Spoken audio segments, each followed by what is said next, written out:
Wala ka ng karapatan. You left, remember? Pinaalis mo ko. Magkaiba yon. Pero umalis ka naman. Now leave. Hindi mo na kaya. Pagod na ako. Ayaw mo na. Pakiramdam ko, sinasayang ko yung buhay ko sa relasyon to. Sana noon mo pa sinabi. Para hindi ko na rin sinayang oras. Lahat ng binibigay ko is not enough to make you stay. Ginawa mo yan para pilitin akong piliin ka? Kung mahal mo ako, bakit hindi ako ang piliin mo, Joy? Kung mahal mo ko, bakit pinapapili mo ako? Sa buhay!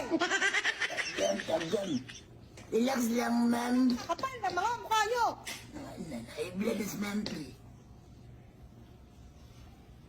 Di nyo nga kaya buhayin yung mga sarili nyo? Mawad yun niya. Di kayo marunong Bali na rumispeto? may mga trabaho na plano nagmanguyab ng mananak.